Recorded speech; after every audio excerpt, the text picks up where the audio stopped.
todo el mundo solía apegarme como Cass. You ready to lose it all por alguien que realmente no importa. ¿Adivina qué? Cass lo perdió todo. El rapero de Brooklyn Casanova se declara culpable de chantaje federal y cargos de drogas. En el mundo del hip hop, el nombre de Casanova ha sido sinónimo de su música y de su personalidad fuera de lo común. Pero todo eso se vino abajo cuando tuvo que enfrentarse a la cruda realidad de unas graves acusaciones que acabó confesando.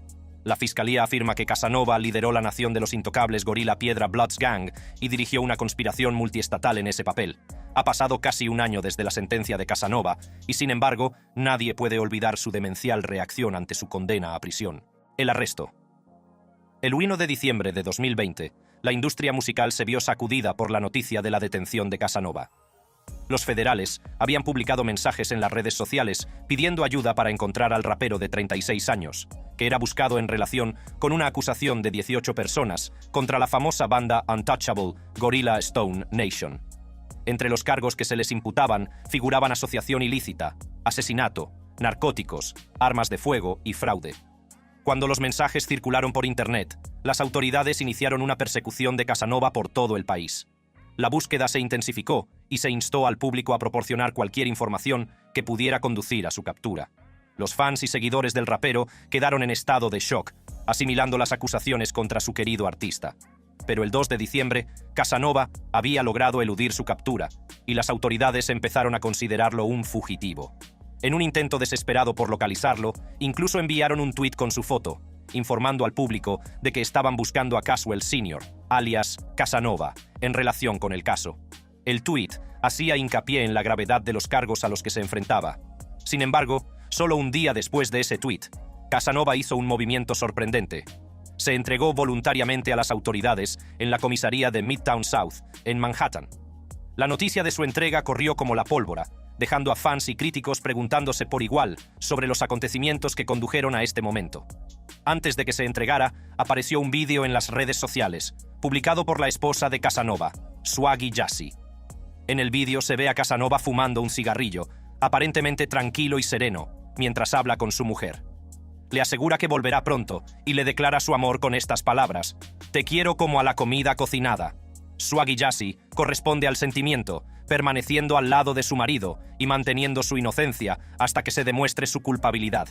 El vídeo y la publicación de Swaggy Jassy desencadenaron una oleada de apoyo de los seguidores de Casanova, que se unieron a él, haciéndose eco del sentimiento de que era inocente hasta que se demostrara su culpabilidad. Se comprometieron a luchar por su libertad y cuestionaron la validez de los cargos que se le imputaban. Con Casanova detenido, la atención se centró en el proceso judicial que le esperaba. Los cargos que se le imputaban eran graves y las posibles consecuencias severas. La detención del rapero había conmocionado a la industria musical, dejando a muchos preguntándose por el futuro de su carrera y el impacto que esto tendría en la comunidad del hip hop. Tras la entrega de Casanova, su equipo legal se esforzó por conseguir su liberación de la cárcel del condado de Westchester, en Valhalla, Nueva York. Su abogado propuso un paquete de fianza por valor de $2,5 millones, que incluía diversas condiciones como el arresto domiciliario, restricciones geográficas a los viajes, vigilancia electrónica y la entrega de su pasaporte. Casanova estaba decidido a demostrar que no huiría y estaba dispuesto a ofrecer 5 propiedades como garantía. Sin embargo, los fiscales se opusieron vehementemente a la libertad bajo fianza de Casanova. Se burlaron de un post que había publicado en Instagram antes de entregarse, en el que creía que la policía lo tenía en el punto de mira por su exitosa carrera musical y sus letras provocativas. Los fiscales argumentaron que su implicación con la banda intocable Gorilla Stone Nation era mucho más profunda que la mera promoción en las redes sociales. Para apoyar sus objeciones, los fiscales presentaron pruebas de la cuenta de Instagram y del historial de iCloud de Casanova. Destacaron un post de unos días antes de su detención, con una canción llamada Gripped Up y una imagen de un rifle de asalto. Además, las imágenes recuperadas de su iCloud e Instagram mostraban varias pistolas y un rifle colocados en un sofá. Los fiscales sostenían que estos mensajes e imágenes demostraban la asociación de Casanova con las armas de fuego y su participación activa en las actividades ilícitas de la banda. Además, los fiscales revelaron publicaciones de Instagram en las que se veía a Casanova alardeando de bolsas de marihuana de marca, lo que sugería su implicación en el tráfico de drogas. Alegaron que dirigía a los miembros de la banda para que vendieran estupefacientes, utilizando su carrera musical como plataforma para promover sus actividades ilegales. Los mensajes recuperados de su historial de iCloud revelaron conversaciones sobre la venta de marihuana, en las que Casanova supuestamente afirmaba que las bolsas de hierba se vendían a 1.700 el cuarto. En sus esfuerzos por construir un caso sólido contra Casanova, los fiscales fueron aún más lejos. Instalaron un dispositivo de escucha en el correccional de Auburn, donde grabaron conversaciones entre Casanova y Dwight Reed, también conocido como Dick Wolf, el líder de la banda Gorilla Stone Nation. Durante una visita, un coacusado llamado Walter Luster contó a Reed que Casanova había disparado accidentalmente una pistola durante una partida de póker en Nueva York. Luster también afirmó que Casanova siempre llevaba un arma en la calle. Estas conversaciones grabadas aportaron más pruebas de la supuesta implicación de Casanova en las actividades de la banda. Los fiscales argumentaron que Casanova suponía un peligro importante para la comunidad si quedaba en libertad bajo fianza. Sostuvieron que sus socios estaban cometiendo actos de violencia y que Casanova tenía la capacidad de manipular a los miembros de la banda para que cumplieran sus órdenes sin implicarse directamente. También destacaron el retraso en su entrega, señalando que no se entregó inmediatamente cuando se anunciaron los cargos. Los datos de geolocalización de su teléfono indicaban que lo dejó, y solo se entregó después de hablar con su abogado y salir de Nueva York con destino a Atlanta. Los fiscales consideraron que este comportamiento demostraba un riesgo potencial de fuga. A pesar de los intentos de Casanova por conseguir su puesta en libertad, los fiscales se mantuvieron firmes en sus objeciones. Insistieron en la gravedad de los cargos que se le imputaban y en el peligro potencial que representaba para la comunidad. La batalla por la libertad bajo fianza puso de manifiesto la intensidad del proceso judicial y lo mucho que estaba en juego. A medida que se acercaba el juicio de Casanova, el peso de los cargos contra él se hacía cada vez más evidente. Ante la posibilidad de pasar el resto de su vida entre rejas, el rapero y su equipo legal consideraron cuidadosamente sus opciones. Finalmente, decidieron llegar a un acuerdo con la Fiscalía. En mayo de 2022, Casanova compareció ante el tribunal y se declaró culpable de los cargos de asociación ilícita y narcotráfico. El acuerdo de culpabilidad marcó un punto de inflexión significativo en el caso, ya que Casanova admitió su participación en las actividades delictivas asociadas a la banda intocable Gorilla Stone Nation. Durante su declaración de culpabilidad, Casanova proporcionó detalles impactantes sobre su papel dentro de la banda. Confesó haber distribuido entre 100 y 400 kilogramos de marihuana, lo que pone de relieve su participación en el tráfico de drogas. Además, admitió haber participado en un robo ocurrido en agosto de 2018, así como en un tiroteo que tuvo lugar en una fiesta en Florida en julio de 2020, derivado de una disputa por una partida de póker. La Fiscalía presentó pruebas para respaldar la declaración de culpabilidad de Casanova, incluidas publicaciones en redes sociales y testimonios de testigos. El fiscal adjunto David Felton destacó la asociación de Casanova con una gran cantidad de marihuana en una publicación en las redes sociales, lo que sugiere su implicación directa en el tráfico de drogas. Los testigos también declararon haber visto a Casanova recibir envíos de grandes cantidades de marihuana. Además, la Fiscalía argumentó que la participación de Casanova en la banda Gorilla Stone Nation iba más allá de la mera promoción en las redes sociales. Presentaron mensajes recuperados de su historial de iCloud, que demostraban su comunicación con miembros de la banda y su supuesto papel en la orquestación de sus actividades delictivas. Un miembro incluso declaró que Casanova siempre llevaba un arma, implicándolo aún más en las operaciones ilícitas de la banda. La declaración de culpabilidad marcó un momento importante en la batalla legal de Casanova, ya que aceptó la responsabilidad de sus actos y reconoció la gravedad de los cargos que se le imputaban. También supuso un cierre para las víctimas y sus familias que se habían visto afectadas por las actividades violentas de la banda.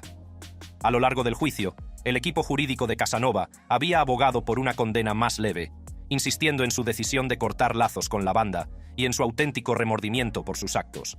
Destacaron sus esfuerzos por distanciarse de las actividades de la banda a medida que su carrera musical cobraba impulso, llegando incluso a hacer declaraciones públicas en las que denunciaba ese modo de vida. Sin embargo, el fiscal federal Damian Williams pintó un cuadro diferente, describiendo a Casanova no solo como un conocido artista discográfico, sino también como un destacado líder de una despiadada banda callejera. Tras su declaración de culpabilidad, Casanova utilizó las redes sociales para expresar sus pensamientos y experiencias. Compartió las dificultades a las que se enfrentó durante su estancia en la cárcel, incluido el confinamiento en solitario durante 4 meses, en un intento de presionarle para que aceptara el acuerdo de culpabilidad. Los mensajes de Casanova dejaban entrever la carga emocional que el proceso judicial había supuesto para él. Con su declaración de culpabilidad, el destino de Casanova quedaba sellado. El tribunal determinaría su condena en función de la gravedad de sus delitos y de su grado de implicación en las actividades de la banda. El acuerdo de culpabilidad marcó el final de un capítulo tumultuoso en la vida de Casanova, dejando a muchos reflexionando sobre las consecuencias de sus acciones y el impacto que tuvieron en los afectados por la violencia de la banda. Sin embargo, esto no fue más que el principio de los muchos males de Casanova. Ex rapero neoyorquino, a la espera de su sentencia por cargos federales de drogas, fue acuchillado en un violento altercado con otro recluso. Penas de cárcel. Tras la declaración de culpabilidad de Casanova, llegó el momento de que el tribunal determinara su condena. La gravedad de los cargos que se le imputaban era enorme, y las posibles consecuencias pesaban mucho sobre el futuro del rapero. Mientras la sala se llenaba de expectación, el juez se preparaba para pronunciar el veredicto final. El fiscal Damian Williams se dirigió al tribunal y ofreció una evaluación contundente y condenatoria de las acciones de Casanova. Describió a Caswell Sr., alias Casanova, no solo como un conocido artista discográfico, sino también como un destacado líder de la sanguinaria banda callejera Untouchable Gorilla Stone Nation. Williams hizo hincapié en que el prestigio de Casanova en la comunidad desempeñó un papel fundamental en el éxito del reclutamiento y la expansión nacional de la banda. Durante el juicio, Williams relató meticulosamente la serie de acontecimientos que se produjeron, arrojando luz sobre las convincentes pruebas presentadas por el equipo de la acusación. Hizo hincapié en la participación directa de Casanova en actos de violencia, citando en particular un incidente en el que Casanova supuestamente disparó un arma de fuego en una fiesta en una casa llena de gente en Miami, con el resultado de lesiones graves y la posible pérdida de la vida.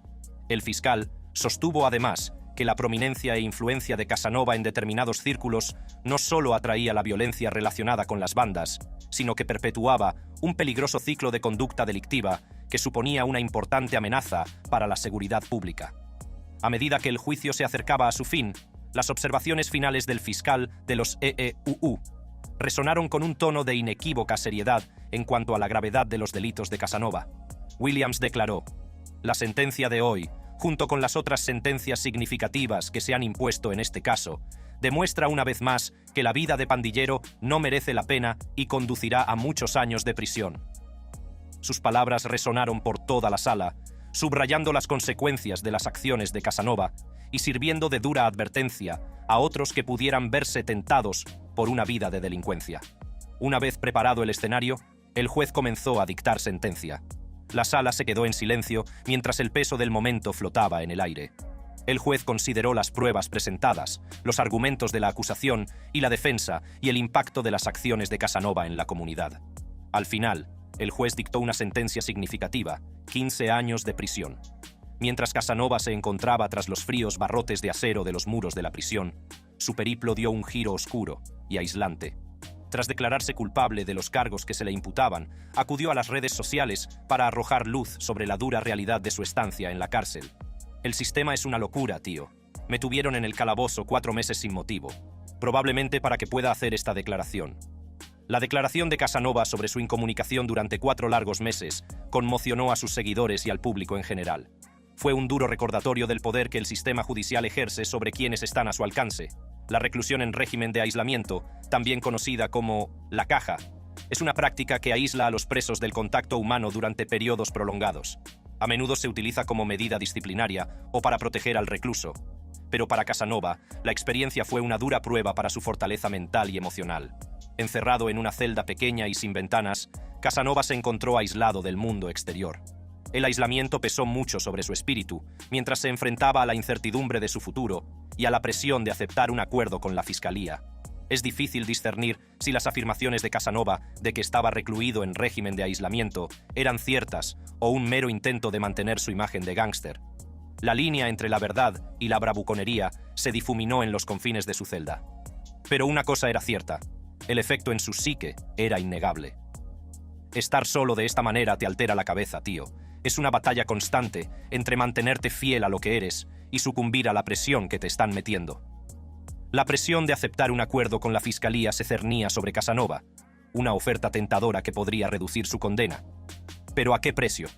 El acuerdo le obligaría a admitir su culpabilidad y podría implicar a otras personas.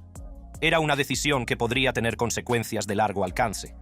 Al enfrentarse a este dilema, Casanova se encontró en una encrucijada. ¿Sucumbiría a la presión, sacrificando su integridad a cambio de una sentencia más leve? ¿O se mantendría fiel a sus principios, aunque ello le supusiera un castigo más severo? En los implacables confines del correccional del condado de Essex, el mundo de Casanova se vio sacudido por un violento altercado que dejaría una huella indeleble en su trayectoria.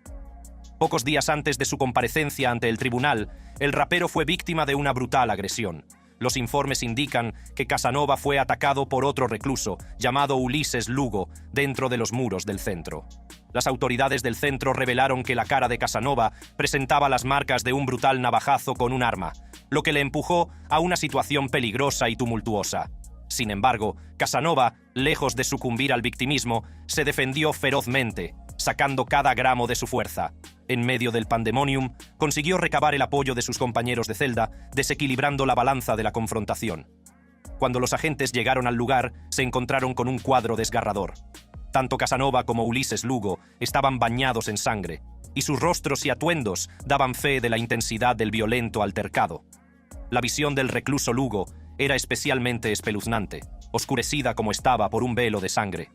Toda su cara y su uniforme mostraban los signos inconfundibles del sangriento encuentro, lo que daba una imagen descarnada de la brutalidad que se había desatado en los confines del centro penitenciario. Casanova tenía las cicatrices físicas del encuentro, con cortes en la cara y las manos provocados por un arma que los agentes desconocían en un principio. La gravedad de sus heridas requirió puntos de sutura en la cara y el brazo, un doloroso recordatorio de los peligros que acechan dentro de los muros de la prisión. El motivo de la agresión quedó claro a medida que se iban conociendo los detalles. Se supo que la pelea estalló porque Casanova había declarado que ya no formaba parte de la banda. Esta declaración enfureció a algunos de sus antiguos amigos, lo que provocó un violento enfrentamiento. Es una dura realidad cuando te das cuenta de que las decisiones que tomas tienen consecuencias. Pero no me echaré atrás en lo que me he convertido. Afrontaré las consecuencias de frente. El violento altercado fue un duro recordatorio de los peligros a los que se enfrentaba Casanova, incluso dentro de los confines del centro penitenciario. Fue un testimonio de los retos a los que se enfrentó al distanciarse de su vida anterior y de las repercusiones que ello tuvo en sus relaciones. Tras el incidente, Casanova tuvo que lidiar con las secuelas físicas y emocionales. Las cicatrices de su rostro le recordaban constantemente las decisiones que había tomado y las batallas que había librado. Ir a la cárcel más de una vez no suele mejorar las cosas para una persona. En lugar de ayudarles a cambiar para mejor, a menudo les hace más duros y más acostumbrados a las malas situaciones. Estar en la cárcel una y otra vez puede hacer que a alguien le importen menos sus actos y las consecuencias. También puede hacer que se sientan enfadados y desconectados de la sociedad. La vida en la cárcel es dura, con violencia y pocas oportunidades de aprender o crecer. Cuando alguien vuelve una y otra vez a la cárcel, puede resultarle difícil encontrar trabajo o integrarse fuera de ella. Esto demuestra por qué tenemos que encontrar mejores formas de ayudar a las personas que infringen la ley, para que puedan tener una oportunidad real de cambiar y volver a formar parte de la sociedad. Tras el ataque, Casanova compartió su vulnerabilidad en las redes sociales, confesando su miedo a la soledad y el retorcido consuelo que le proporcionaba. Era un atisbo de la confusión interior a la que se enfrentaba mientras navegaba por el traicionero camino de la vida en prisión. Pero en medio de la oscuridad, Casanova encontró consuelo en su música y en el apoyo inquebrantable de sus fans. Siguió inspirando y levantando el ánimo, recordando a sus seguidores que, incluso ante la adversidad, siempre hay esperanza. Todo a la barbilla, nada al corazón. Lo entiendo ahora.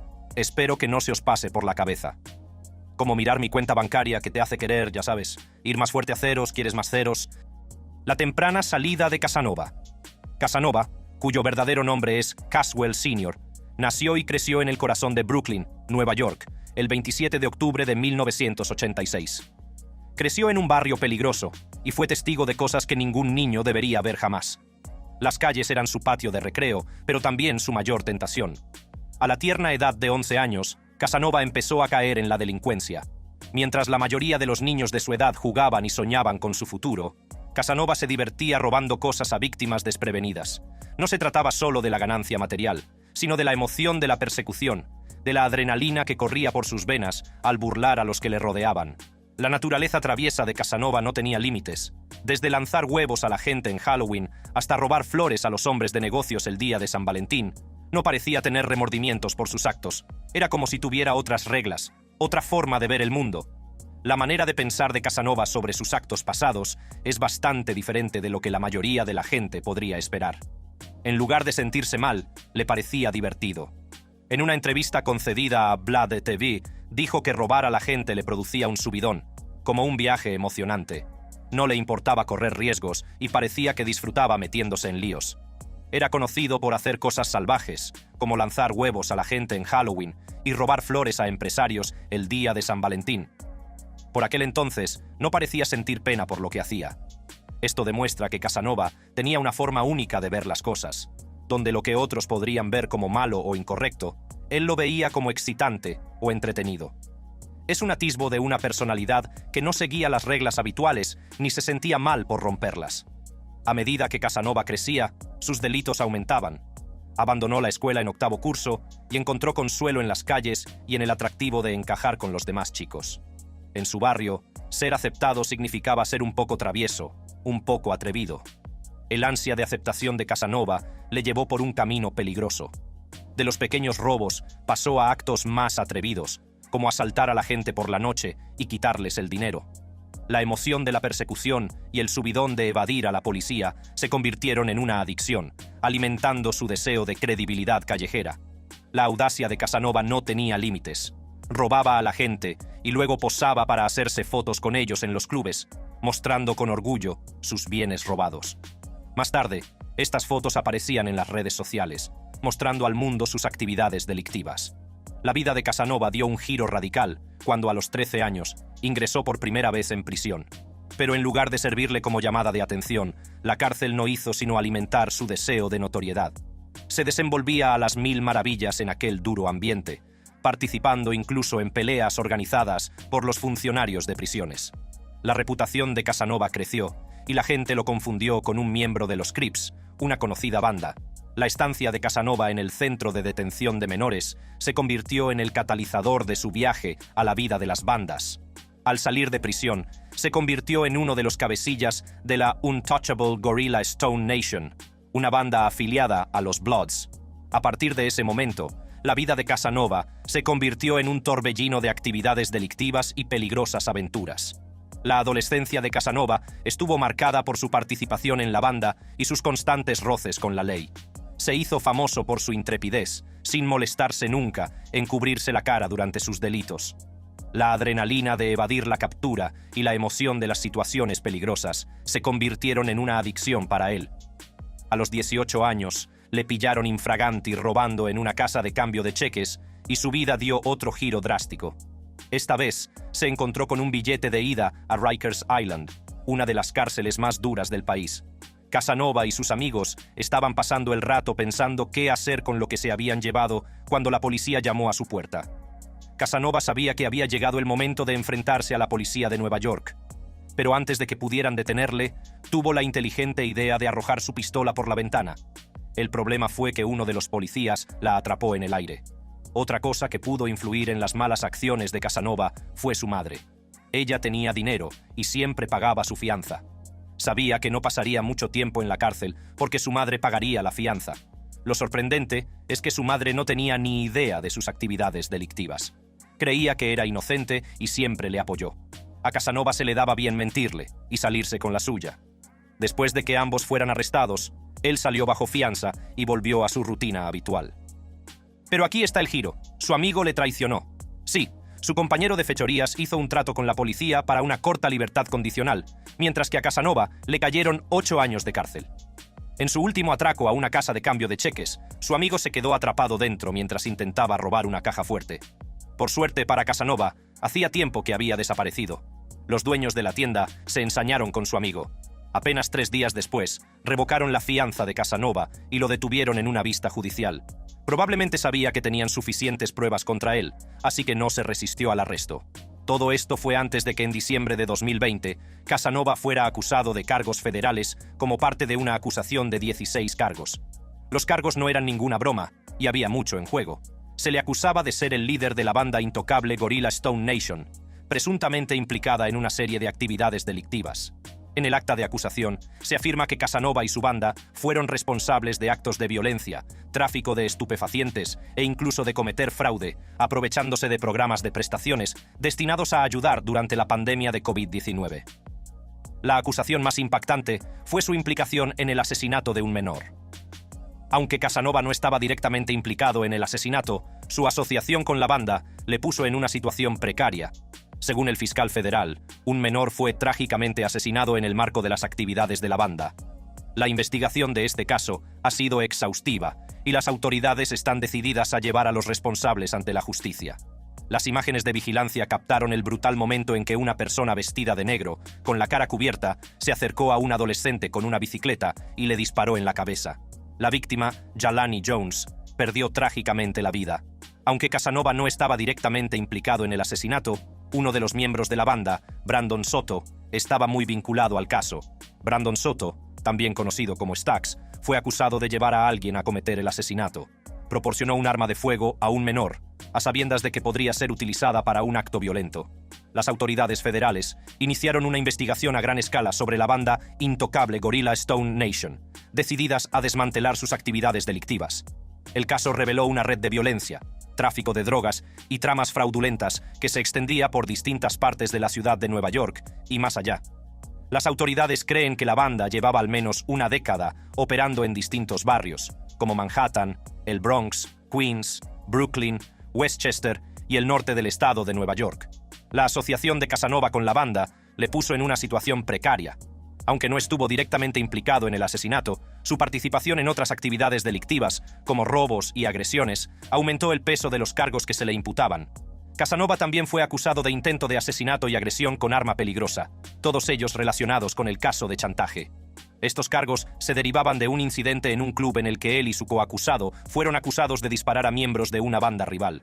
La tormenta legal que rodeaba a Casanova se intensificaba. Tras pasar más de 2 años entre rejas esperando su destino, finalmente recibió su sentencia el 27 de junio de 2023. Teniendo en cuenta la posible condena de 60 años a la que podría haberse enfrentado, el veredicto de 188 meses, menos de 16 años, podría haber parecido un ligero alivio. La vida de Casanova ha sido una montaña rusa de altibajos. Desde su temprana implicación en la delincuencia hasta su ascenso a la fama en la industria musical, ha experimentado tanto éxitos como reveses. Ahora se enfrenta a una larga temporada en la cárcel, donde tendrá que enfrentarse a un entorno duro y a las consecuencias de sus actos. Los sueños de estrellato musical de Casanova se han visto ensombrecidos por los graves cargos a los que se enfrentaba. Su libertad se le escapó de las manos y ahora se enfrenta a un camino lleno de retos.